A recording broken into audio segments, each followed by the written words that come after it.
Jommie soko togenda yeyo. Togenda yeyo. Ina surprise yo.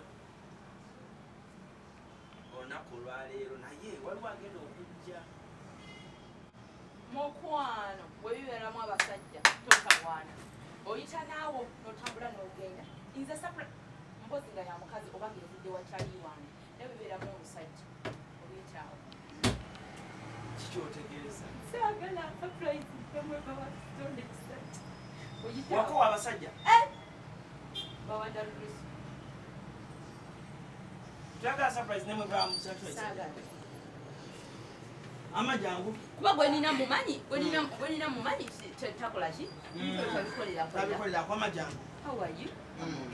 Yangu wano sagala webwale mwale. Twachawenda muno kama muno teyanze. Atange. Surula. Moye surula. Chawawe. Adolele chetu. Anje ogambye tuyagala surprise ro wachitonde kisajja. Nga mukwano kakubafanyiwa. Uranso bichusa. Deda. Nala nifuruze nkwezi kutude. Mbida ndogera alali ba. Oyagenda kujja. African girl tablo. Guys,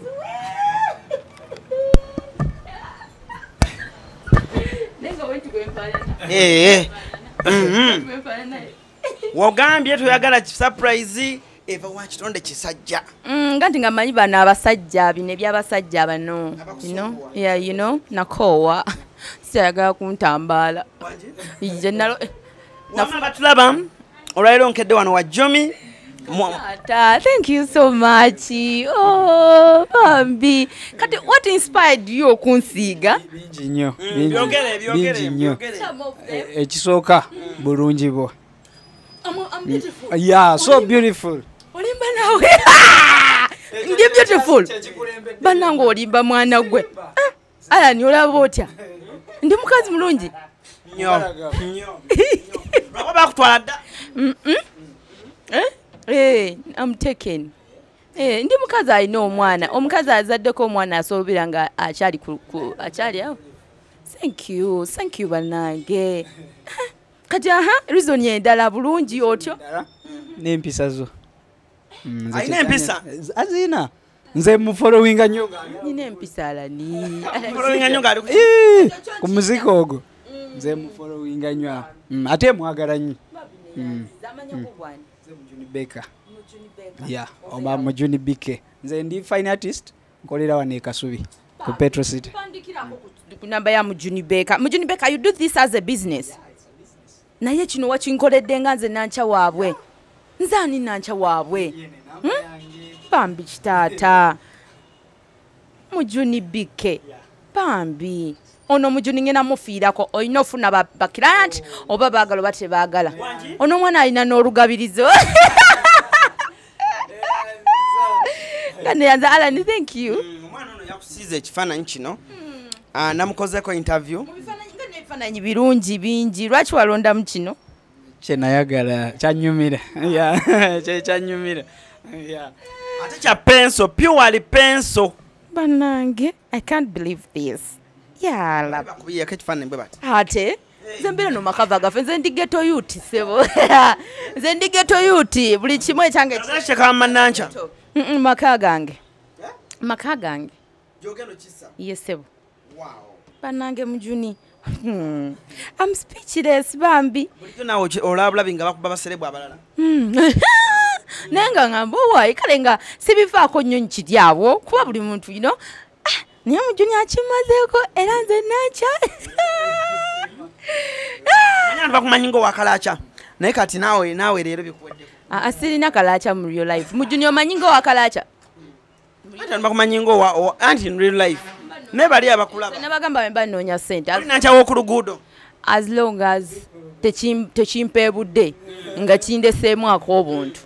Mbadde manyo ngenda tuusa no mujuni. Ogambe kwa mujuni?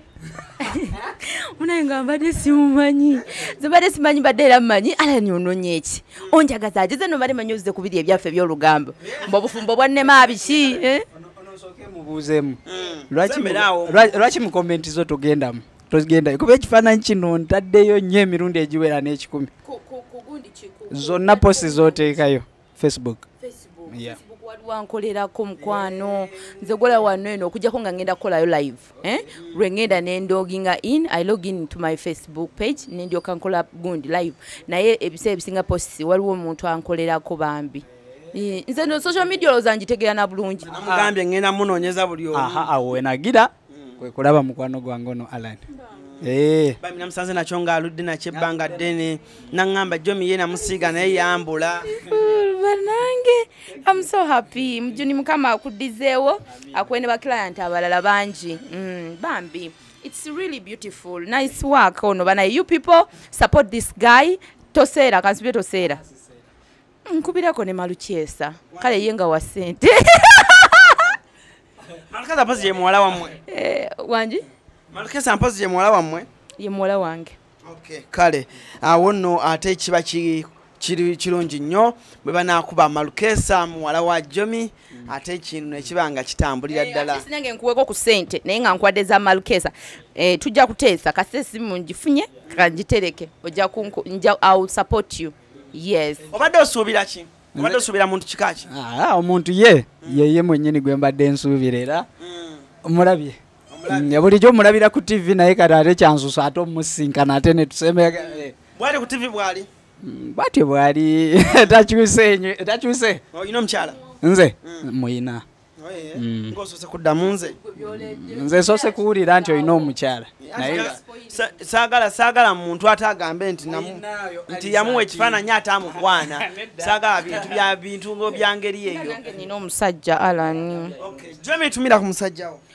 baby wange nkutumirako no one nkutumirako nkwagala nnyo my no one I love you so much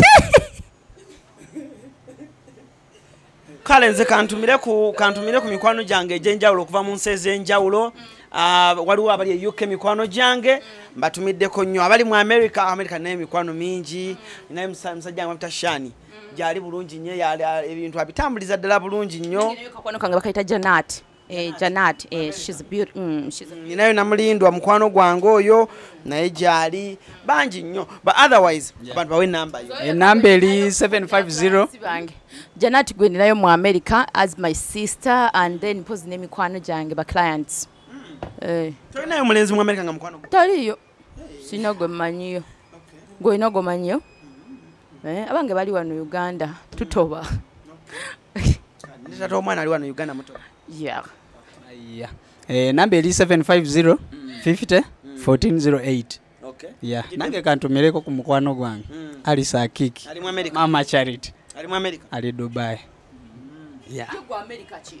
gwolooza omuntu wali batali mu America talina bulamu kiki wayayo exaggerate mikwano gyaffe gya America tutumireko n'abensi endala enamba ogisomye yeno ngisomye mu Juni enamba ye artist waffe ow'olunaku enamba ye eri 0750 501408 wano tuliwa wano tuli wandegera ku Shell KFC mu ka business k'omukyala Nankya Jommie ntunda ebyabakyala bedroom issues things bizigo buli kimu ekikwatagana ku beauty perfumes makeup byonna bennabi bedroom kyako kinsima tuse naye nga nabyo kwebiri wayigadde okay ne obimanyi nze mama yankuza bawe namba yo Jommie tuli wano ku dduuka lya Jommie bwakutunuza oba bwenkutunuza tuli wano ku business ya Jommie yakatandika business si mpya nnyo tuli mu kkula mpolampola naye kabakuwa enamba gwayagala ebintu ebyokusigala ku nakyo simanyi kukwatamuko oyo yeruke emirembe okutakola kyokutalabisa oyino gwenze tondaba nkulabikira bubi nkulabikidde bubi tekuli makeup ate emimwa tekuli kiriko soko gikombe oba nfune wano omuntu tulabe oba tekuli ne tishu yino tekuli kiriko sinza kakasanga okoseza tishu sinza kakasanga kanfune mu junior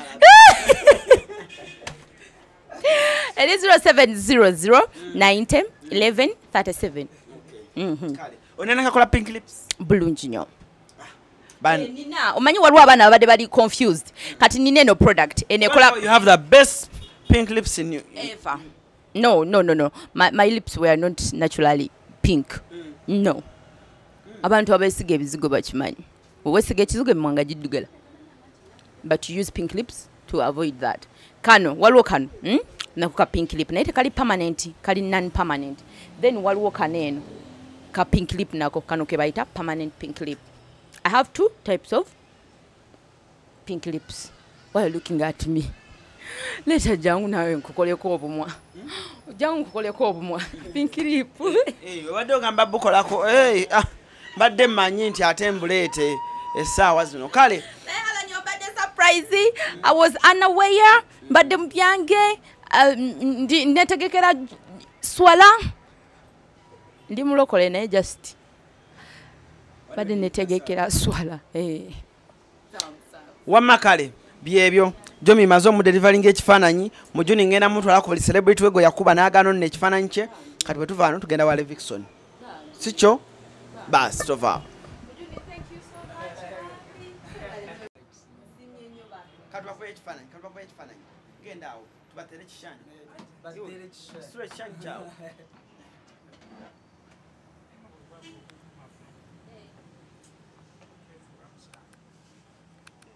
kube boti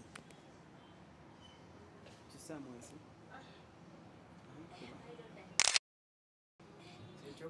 kale mjuni ne yanza kama akujizeyo gote batukubye ekifaananyi mubinyo sikwana mubifaananyi Basta kamba ncho bali rompe ke Uganda ya